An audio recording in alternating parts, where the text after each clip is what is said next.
Bom, então a gente vai falar um pouquinho aqui do que é, afinal de contas, o venv no Python e por que que ele é importante.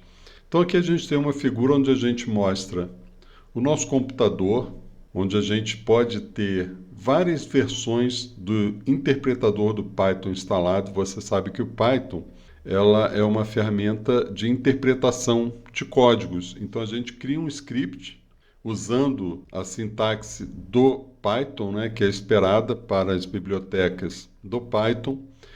E quando a gente quer executar esse script, a gente chama esse interpretador do Python que vai ler esse arquivo e vai linha a linha ali interpretando o que é para ser executado e fazendo ali a sua execução. Só que o Python ele permite que numa mesma máquina, no mesmo computador, a gente tenha várias versões distintas do Python instaladas, que a gente chama de versões globais ou Python global. Só o que acontece? O Python é a linguagem mais usada no mundo, é a linguagem que tem mais atualizações, talvez a que tenha mais bibliotecas disponíveis. E essas bibliotecas, tanto quanto o próprio interpretador, elas vão sendo atualizadas de uma maneira bastante rápida. Existem bibliotecas que praticamente todos os dias sofrem atualizações, tem modificações, tem melhorias, tem correções de bugs.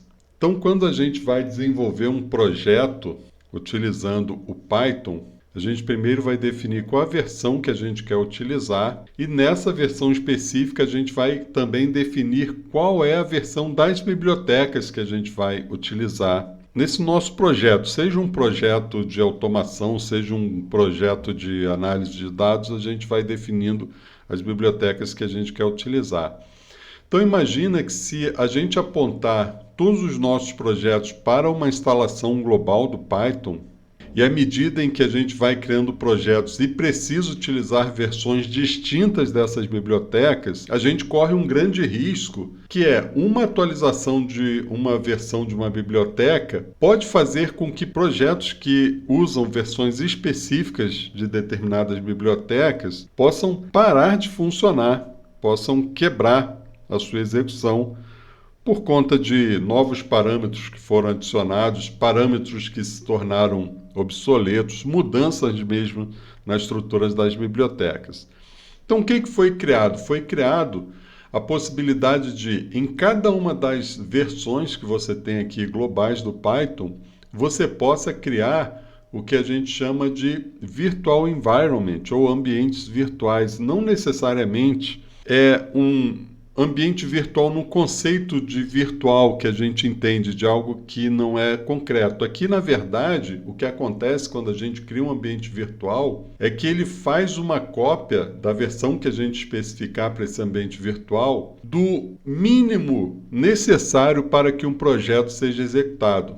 Então, quando eu disparo aqui, crio um ambiente virtual de uma versão aqui minha do Python, ele só leva aquilo que é necessário para a execução do Python. Ele não leva nenhuma biblioteca extra que tenha instalado, nada, nenhuma configuração extra. Ele cria aqui um ambiente limpo de Python e bem leve. Então, é bem menor. Hoje, o Python, numa instalação, ultrapassa aí 1 GB. E aqui a gente está falando de alguns megas de uso aqui em cada ambiente virtual. Então, é muito mais leve. E aí, o que a gente aconselha é que se use para cada projeto, e aqui a gente está falando de projeto de RPA, mas para cada projeto você crie um ambiente virtual específico. Por quê? Porque cada projeto ele vai selar a versão das bibliotecas que ele está utilizando. E mesmo que eu atualize bibliotecas aqui no global, ou atualize biblioteca em outros ambientes virtuais, esse meu projeto aqui ele tem a garantia de que ele não vai sofrer nenhuma atualização de biblioteca, a não ser que eu realize especificamente para esse ambiente virtual aqui a atualização de uma biblioteca. Então eu garanto que as versões do Python e das bibliotecas que eu utilizei nesse meu projeto vão sempre permanecer as mesmas, mesmo que hajam atualizações no global ou haja atualizações em outros ambientes virtuais que sejam utilizados em outros projetos. Então, é uma boa prática que a gente utilize esses ambientes virtuais e a gente vai mostrar agora aqui no Python RPA Dev Studio 2 a facilidade que é da gente, em cada projeto, definir que vai utilizar um determinado ambiente virtual. Então eu vou aqui para o computador, vou entrar aqui no Dev Studio e a gente vai aqui para criar um novo projeto. Observe o seguinte, eu vou dar o nome de um projeto qualquer, teste venv, por exemplo,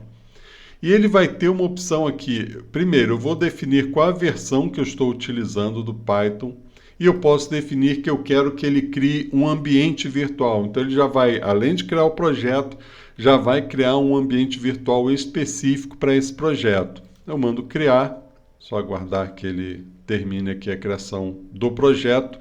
Ele vai demorar um pouco mais na criação desse projeto, porque além de toda a estrutura que ele está montando do projeto, ele também está já criando o ambiente virtual. Eu vou observar aqui o seguinte, ó, ele já criou uma pasta aqui venv, onde ele trouxe as principais bibliotecas aqui para mim do ambiente virtual. Então tudo que é preciso, tudo que é necessário para esse projeto, ele já trouxe. Se eu ver aqui em Config Project, eu vou ver que ele está apontando exatamente para esse ambiente virtual e não lá para a instalação global do Python. Então agora, a partir qualquer biblioteca que eu instale aqui ou atualize para testar as minhas automações, eu tenho a garantia que não vai impactar em nenhum outro projeto que eu tenha de automação. Eu posso fazer um teste aqui, ó. Vou remover, como eu ainda não instalei essas bibliotecas, eu vou pedir aqui para que ele me mostre, através de um print aqui na tela, né? Dizendo, por exemplo, estou vivo e mandar executar aqui. Agora eu garanto que ele executou com essa versão limpa do Python sem impactar nenhum outro projeto. Tudo isso de uma maneira bastante simples de se criar e de se utilizar com Python RPA Dev Studio 2.